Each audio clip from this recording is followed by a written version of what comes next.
శ్రీకాకుళం జిల్లా ఇచ్చాపురంలో టీడీపీ మాజీ మంత్రి శ్రీ కళా వెంకటరావు సీఎం జగన్ తీవ్ర స్థాయిలో విమర్శించారు. రాష్ట్రంలో సీఎం జగన్ అరాచకాలు, ఆటవిక పరిపాలన పారద్రోలేందుకు లోకేష్ శంకరావం పాదయాత్ర చేపట్టనున్నట్టు వెల్లడించారు. సీఎం జగన్ పోలీస్, రెవెన్యూ వ్యవస్థలు చేతిలో పెట్టుకుని ప్రజలను భయభ్రాంతులకు గురి చేస్తున్నారని కళా ఆరోపించారు.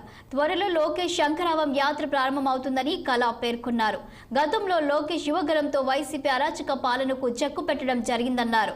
అదేవిధంగా ఉత్తరాంధ్రలో నుంచి లోకేష్ శంకరావం యాత్ర చేపట్టాలని కోరారు కళా.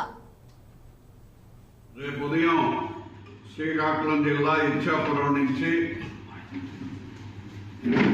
లోకేష్ బాబు శంకరావం అనే కార్యక్రమాన్ని ప్రారంభిస్తున్నారు. ఈ శంకరావం అనేటటువంటి దీంట్లో జగన్మోహన్ రెడ్డి అరాచక ఆటవిక పరిపాలన పైన, అరాచకాల పైన శంకరావాన్ని పూరించినటువంటి లోకేష్ బాబు గారు ఇచ్చాపురం నుంచి తన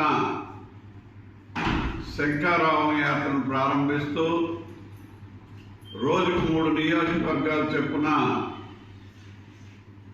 40 రోజుల కార్యక్రమం, 40 నుంచి 50 రోజుల వరకు కూడా ఏవైతే